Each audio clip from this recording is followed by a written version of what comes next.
I once heard a piece of news. A woman, seeing that her expected due date was approaching, had the idea of stealing a child. At that time, I thought it was so absurd. It was like something out of a TV drama. But in this world, there is no limit to the absurdity. There are actually people who would kill a pregnant woman just to steal her child and take it as their own from her womb. What's even more incredible is that her husband actually believed it and didn't doubt whether this was his own child at all. I can't help but wonder what went wrong with this family.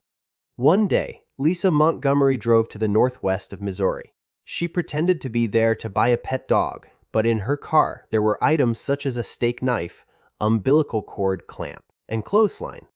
Lisa's target was Irish-10-year-old Bobby Jo Stinnett, who was 8 months pregnant. She was usually full of energy, and the baby in her belly must have been very healthy. However, what Lisa did next was unforgivable. She made a noose out of a clothes hanger.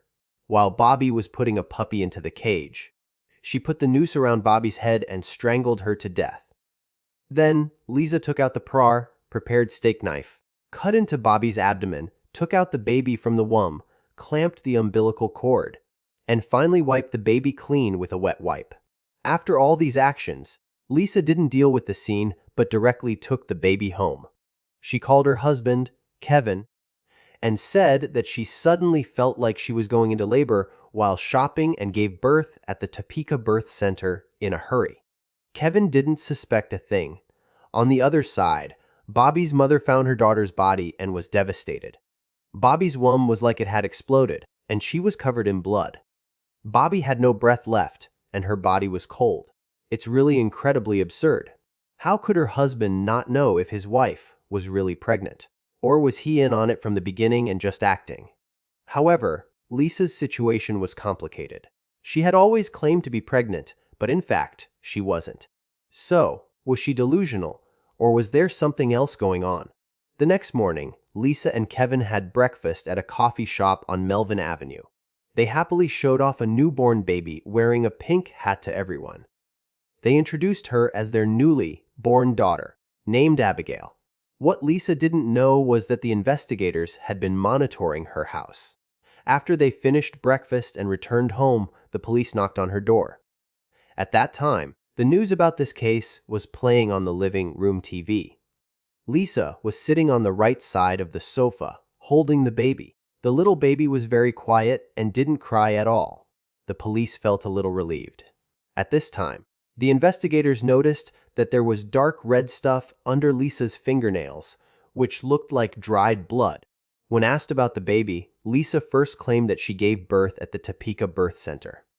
Later, when the police asked her husband to hold the baby and leave first so they could talk to Lisa alone, she changed her story and said that she gave birth at home with the help of 2 female friends. Then, after taking a cigarette from the police, she said that she gave birth by herself. Her stories didn't match up at all. It seemed that if someone gave her a cigarette, she might come up with another version. Finally, Lisa admitted that she killed Bobby and took the baby from her belly. Subsequently, the police questioned Kevin and found that he wasn't involved and truly believed his wife's pregnancy story. According to Lisa's confession, she met Bobby at a dog show in North Central Kansas in early Ardenusit. Both of them liked rat terriers, so they chatted in an online forum. However, because Lisa always claimed to be pregnant, other users were annoyed. During one conversation, Lisa learned that Bobby was also pregnant. Since Bobby was really pregnant, Lisa started to have evil thoughts about the baby in her belly. Lisa took the initiative to contact Bobby, saying that she wanted to buy a big dog from her as a Christmas gift. Bobby readily agreed because as fellow pregnant women, they had a lot in common. On the day of the appointment, Bobby was on the phone with her mother. When she saw Lisa's car, she hung up the phone in a hurry. Little did she know that this would be the last time she talked to her mother. According to the police investigation, before the crime, Lisa visited a website and watched a video of a cesarean section, which detailed the process from the first cut to the last stitch. Lisa even reviewed it.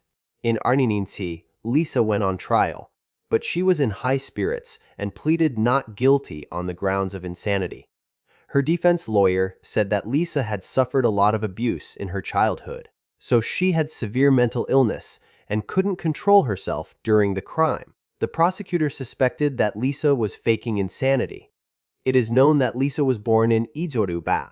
Her father was a Vietnam War veteran, and her mother was an alcoholic who didn't stop drinking even during pregnancy. Her father was often away from home, and her mother was very impatient with the children. She often beat them with a belt or forced them to take cold showers naked outdoors in the winter.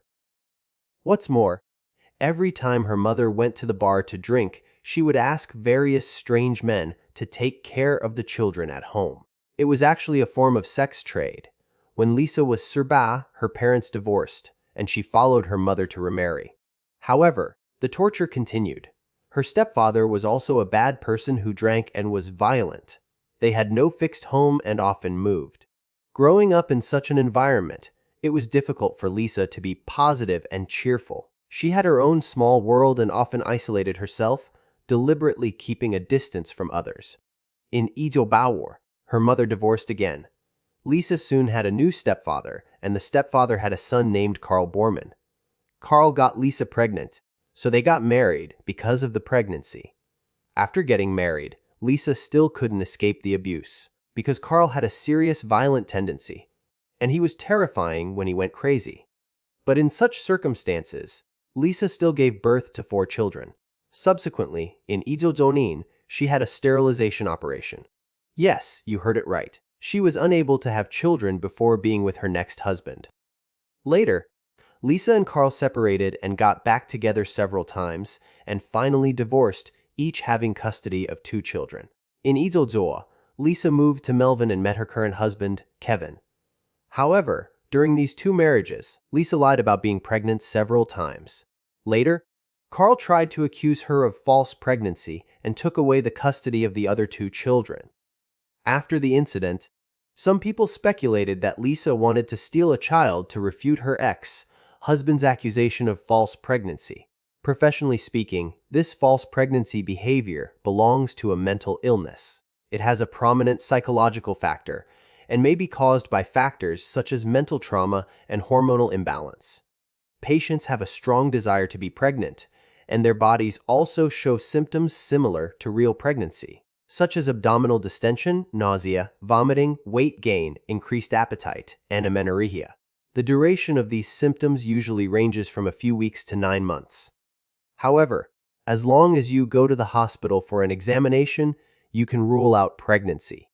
But very few patients are willing to go for an examination on their own initiative. Experts point out that if a woman's thoughts are always centered around babies and pregnancy, she is more likely to suffer from false pregnancy. As her body shows symptoms, she will believe it even more. However, the lawyer repeatedly argued that Lisa was in a state of schizophrenia during the crime. Even during the trial, she was sometimes clear-headed and sometimes confused about her situation. Eventually, the judge sentenced her to death. Of course, this judgment caused controversy. Some voices believed that Lisa should be forgiven because she was a mental patient. But all the police who investigated this case called Lisa the incarnation of evil because they had seen how terrifying the crime scene was. Lisa's crime was planned and premeditated, not an impulsive act committed in a state of insanity. In addition, Lisa changed her confession after admitting to the murder and shifted the blame to her half-brother. She was a habitual liar. At that time, U.S. President Donald Trump was a supporter of the death penalty. For this reason, the lawyer accused the Trump administration of viciously using autocratic power. But no matter how much they argued, the death penalty was inevitable. One day, 4-year-old Lisa was executed by injection without leaving a single word. Lisa had a half-sister named Diane. They separated when their parents divorced when they were Sherba. They didn't see each other again until Diane attended Lisa's sentencing hearing. After such a long time apart, Diane was very sad because she had seen the look of horror on Lisa's face when their mother dragged her away. She thought that if Lisa could have met a loving foster family like she did, Lisa could have been cured and would never have become what she was. For a person who has long lived in a pathological family environment, what are the chances of being cured and enjoying a happy life when they grow up? It can only be said that it's possible, but very few. The impact of childhood on a child lasts a lifetime. Obviously, Lisa didn't recover from the trauma. Everyone is probably also very concerned about Bobby's child. After the incident, the child was sent back to her father. With the help of other family members on both sides, she grew up healthily. Her family protected her very well, and she hasn't appeared in the public eye for so many years. This is probably the only consolation. It's really heartbreaking that, for the poor girl, every birthday for the rest of her life will be the anniversary of her mother's death. But this day is also the beginning of her life.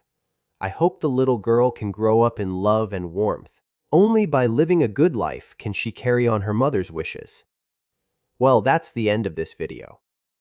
What do you think about false pregnancy? You can leave a message in the comment section. If you think the video is good, don't forget to like, collect, and subscribe.